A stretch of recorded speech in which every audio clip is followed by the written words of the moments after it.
Hi, this is Yvonne Wessa with Short Sale Advocates.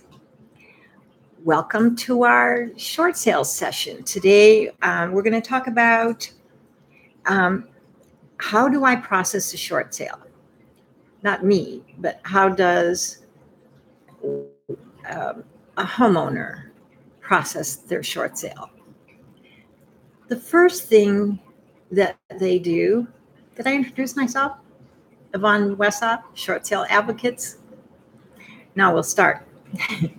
The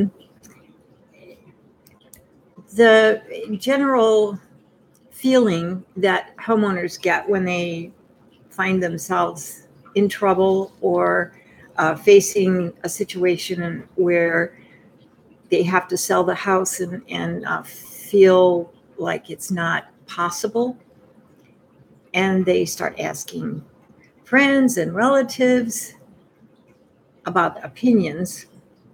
And I'm going to tell you, don't do it. Don't ask anybody's opinion, because when you do that, I think people feel obligated to answer something even when they aren't real sure of the answer. But you will get off on a completely wrong track, I promise you, because there are so few people involved in processing short sales these days. And sometimes getting off and starting off on the wrong foot can really be harmful to the homeowner. For instance, I've had their agent, meaning well, tell them to get out of their house before they start. And that is absolutely the wrong information. So the first thing we have to do is to get rid of the fear and apprehension about choosing a short sale. And I would suggest that the first call be to your bank. I know people get paralyzed and avoid calling the bank, but that should be the first. If you don't call us first, call the bank and just ask them, tell them your situation. They don't record or they don't cause any effect on your account just because you called and asked a question. But tell them what your situation is and ask them for your options. Even if you make your mortgage payments on time, or if you've missed mortgage payments, the phone call to your bank, it will let the bank know that you are concerned. That means a ton with the banks. Sometimes banks pull homes into foreclosure just because the homeowner doesn't call or contact them. I'm not talking about once we get involved or a processor gets involved, but people don't generally make the phone call to the lien holder or the lender on a bill they receive. They panic.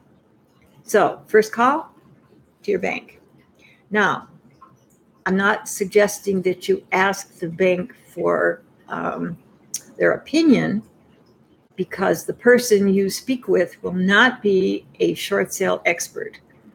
But they do know the three options, which is short sale, foreclosure, or deed in lieu. The deed in lieu and foreclosure are definitely not the best options. But the short sale, the bank will let you know whether they will process a short sale if that's what you need. And that's all the information you have. And you can ask them for a payoff letter so that you'll know exactly what you owe on the payoff on the closing day. Go a couple of months out and just ask for a payoff letter. We'll always need that when we get started.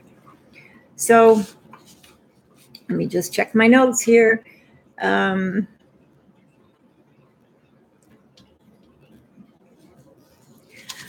deed in lieu and foreclosure aren't options because they really do impact your credit dramatically. And sometimes older people think that the damage to their credit isn't going to make that much difference. But, you need that credit score.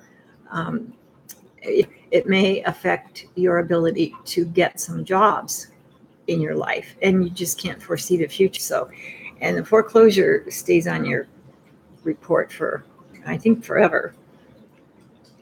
So you definitely want to call the bank. You definitely want to choose a short sale. And then you definitely want to contact short sale advocates, because from there we can provide the right documents for you and talk to you about the process and help you through the rest of your questions. Be sure, if you don't call or contact short sale advocates, that you make sure that the person that you do contact, if it's a processor, make sure they have worked with and closed at least five short sales over the past 6 to 8 months.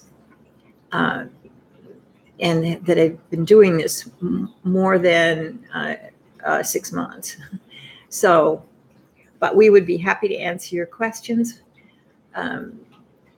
We've had people call from other states, and short sales are pretty universal, and they don't really have a state system. The banks, for instance, the larger banks may have 4 short sale opportunity. One of the big banks has a short sale office in Michigan, one in California, one in the East Coast, and one in Texas. So it doesn't matter where you are, you're going to go through one of those 4 stops, and the short sale doesn't make any difference what state you're in. It's just a process. So everyone's situation is different, completely different. There are a variety of lien holders.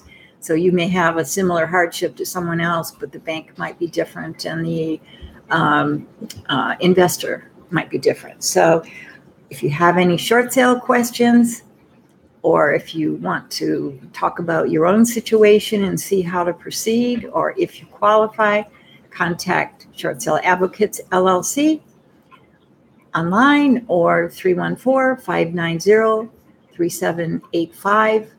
This is Yvonne Wessa, shortsaleadvocatesllc.com. Have a great evening.